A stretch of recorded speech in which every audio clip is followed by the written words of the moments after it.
India alliance से सिर्फ कांग्रेस ही सनातन पर प्रहार नहीं कर रही, समाजवादी पार्टी का भी यही हाल है। अखिलेश के बार बार समझाने के बावजूद स्वामी प्रसाद मौर्य मान नहीं रहे। रामलला की प्राण प्रतिष्ठा में 11 दिन बाकी बचे हैं, लेकिन स्वामी प्रसाद का सनातन विरोधी टेप लगातार बज रहा है। इस बार स्वामी प्रसाद मौर्य कार सेवकों को अराजक बोल बैठे। नए अयोध्या कांड से किसका नफा होगा और किसका नुकसान, इस रिपोर्ट में देखिए।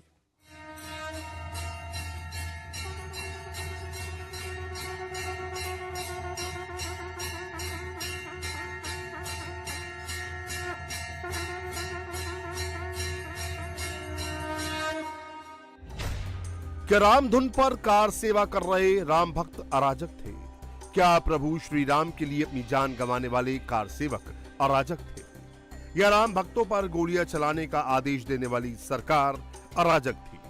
या फिर स्वामी प्रसाद मौर्य जैसे लोग अराजक हैं जो रामलला की प्राण प्रतिष्ठा से पहले समाज में जहर घोलने की कोशिश कर रहे हैं? 30 अक्टूबर और 2 नवंबर को कैसे संविधान खतरे में आ गया था कि सरकार को निहत्थे कार सेवकों पर गोली चलानी पड़ी थी।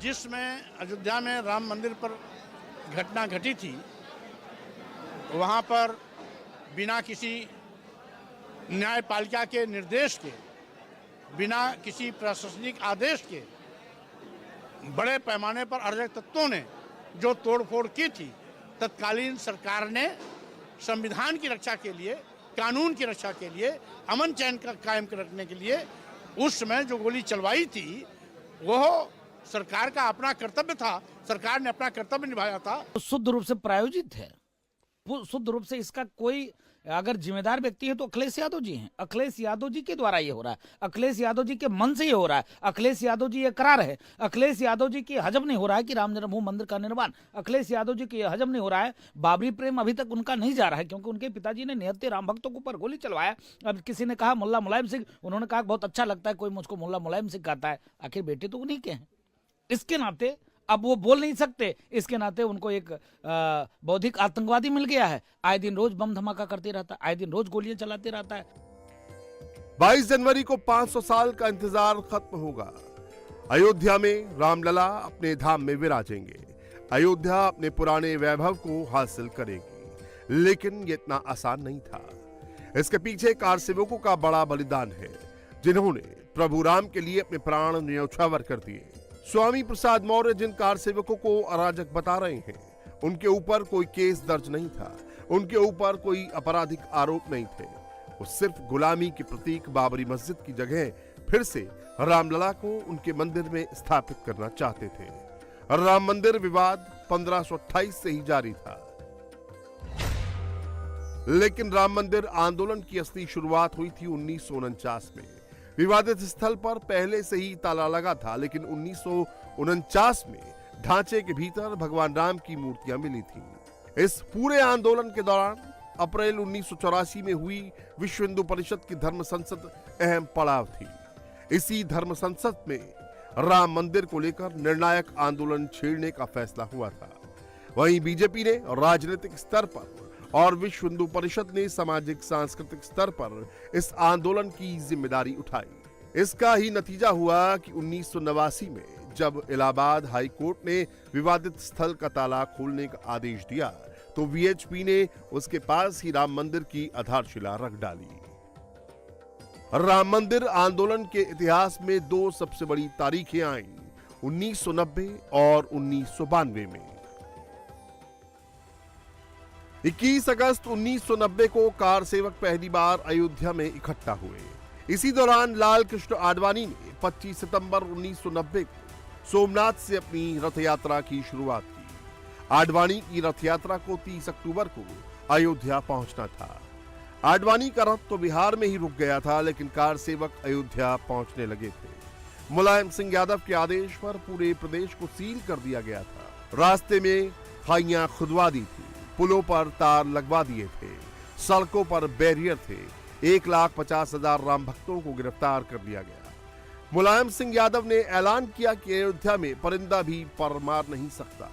अयोध्या में हजारों की संख्या में सीआरपीएफ और पुलिस बल के जवानों की तैनाती की गई। इसके बावजूद लाखों की संख्या में कार सेवक अयोध्या पहुंच गए।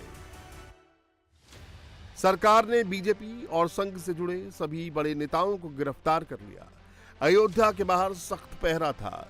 26 अक्टूबर को ही अयोध्या में कर्फ्यू लगा दिया गया था, लेकिन 29 अक्टूबर 1990 को अशोक सिंघल और यूपी पुलिस के पूर्व महानिदेशक श्रीचंद किसी तरह अयोध्या पहुंचने में कामयाब हो गए। 30 अक्टूबर की सुबह राम जन्मभूमि की तरफ कार सेवकों का पहला जत्था चला, लेकिन पुलिस ने उसे खदेड़ दिया। सभी लोग हनुमानगढ़ी के सामने आकर बैठ गए। पुलिस लोगों को गिरफ्तार कर रही थी, लेकिन इतने लोगों को ले जाने के लिए गाड़ियां नहीं थी। इसी बीच पुलिस ने लाठीचार्ज कर दिया, जिसमें अशोक सिंघल को चोट लग गई। सुबह के 10 बजते बजते कार सेवकों का दूसरा दल राम जन्मभूमि की तरफ बढ़ने लगा। पुलिस ने साधुओं को गिरफ्तार कर बस में डाला तो एक साधु ने ड्राइवर को हटाकर बस से सुरक्षा घेरा तोड़ दिया। कार सेवक राम जन्मभूमि में दाखिल हो चुके थे। देखते ही देखते कोठारी बंधुओं समेत 3 कार सेवक विवादित ढांचे के गुंबद पर चढ़ गए और उसमें सुराख कर भगवा झंडा लहरा दिया। कार सेवक कामयाब हो चुके थे और सरकार के साथ साथ प्रशासन फेल हो गया था। पुलिस ने इसी बीच निहत्थे कार सेवकों पर फायरिंग कर दी। सरकारी आंकड़ों के मुताबिक फायरिंग में 5 कार सेवकों की जान चली गई। सीआरपीएफ के जवानों ने कोठारी भाइयों को पीट कर हटा दिया। लेकिन 2 नवंबर 1990 को जो हुआ उसकी कल्पना भी किसी ने नहीं की थी। अयोध्या की हर गली में कार सेवक मौजूद थे। अशोक सिंघल, साध्वी ऋतंबरा, उमा भारती और विनय कटियार के नेतृत्व में कार सेवकों का हुजूम कार सेवकपुरम के पास से गुजरता हुआ दिगंबर अखाड़े तक पहुंचा। अचानक पुलिस ने रामधुन गा रहे कार सेवकों पर गोलीबारी शुरू कर दी। जब पुलिस ने गोली चलाई तो राम कुमार कोठारी और शरद कुमार कोठारी पीछे हटकर लालकोठी वाली गली के एक घर में छिप गए। लेकिन थोड़ी देर बाद जब वो दोनों बाहर निकले तो पुलिस फायरिंग का शिकार बन गए। दोनों ने मौके पर ही दम तोड़ दिया। बड़ी संख्या में कार सेवकों को गोलियां लगी। जान बचाने के लिए कई कार सेवक सरयू नदी में कूद गए। 1990 की कार सेवा की घोषणा हो गई। 30 अक्टूबर 2 नवंबर का जो तिथि है, घोषणा होते ही जो है अयोध्या जी में ये कहा गया कि भाई हम कार सेवा के लिए जाएंगे। कार सेवा की घोषणा होने के बाद जो है सरकार जो उस समय की थी मुलायम सिंह जी की, उसने कहा कि अयोध्या में हम घुसने नहीं देंगे और मुलायम सिंह जी ने कह दिया अयोध्या में परिंदा पर नहीं मार सकता। तो इस प्रकार से घोषणा करके उन्होंने चुनौती दे दी उन लोगों को जो यहाँ पर परिक्रमा करने वाले थे। लोगों ने उस चुनौती को स्वीकार किया और अयोध्या कूच कर गए। नाम हुआ कार सेवा। तो कार सेवा जो है ये 1990 में हुई। ढांचे के तरफ लोग बढ़े, उन पर गोलियां चलाई गई, दर्दनाक पूर्वक जो है उनको मारा गया। किस प्रकार से हताहत किया गया, किस प्रकार से उन्होंने अपना बलिदान दे दिया रामलला के चरणों में, वह स्मरण हमें कराता है 30 अक्टूबर 2 नवंबर 1990 की घटना। 2 नवंबर की फायरिंग में कितने कार सेवक मारे गए उसका सभी अलग अलग आंकड़ा देते हैं। मुलायम सिंह के मुताबिक पुलिस की फायरिंग में 28 कार सेवक मारे गए, जबकि अटल बिहारी वाजपेयी ने ये आंकड़ा 56 बताया था। वहीं विश्व हिंदू परिषद का दावा है कि फायरिंग में 59 कार सेवकों की जान गई। केंद्र सरकार के आंकड़े में ये संख्या 15 है।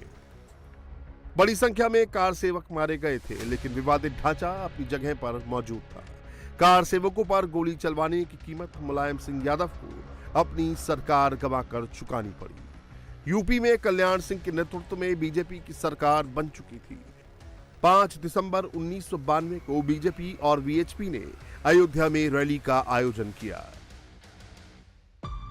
सुप्रीम कोर्ट ने विवादित परिसर में सिर्फ भजन कीर्तन की इजाजत दी थी, लेकिन देश के कोने कोने से कार सेवक अयोध्या पहुंचने लगे। करीब 1.5 लाख लोग अयोध्या में इकट्ठा हो गए। बीजेपी ने सांकेतिक कार सेवा की बात कही। कल्याण सिंह ने सुप्रीम कोर्ट में विवादित ढांचे की सुरक्षा का हलफनामा दिया था, लेकिन लाखों लोगों की भीड़ के सामने किसी की नहीं चली। सांकेतिक कार सेवा की बात से नाराज राम भक्तों का बड़ा जत्था दोपहर 12 बजे ढांचे की दीवारों पर चढ़ने लगा। ढांचे पर अब कार सेवकों का कब्जा था। 3:40 पर पहला गुंबद टूटा और 4:55 तक पूरा का पूरा विवादित ढांचा जमींदोज हो गया। कार सेवकों ने वहां पूजा अर्चना की और रामशिला को स्थापित कर दिया। संकल्प की सिद्धि के लिए हर प्रकार से लोग तैयार रहे। तो 92 में 6 दिसंबर की घटना हुई। 6 दिसंबर को यहाँ पर ढांचा जो था विवादित वो समाप्त हुआ और उसको भी कार सेवा शब्द दिया गया, तो कार सेवा वो कहलाई।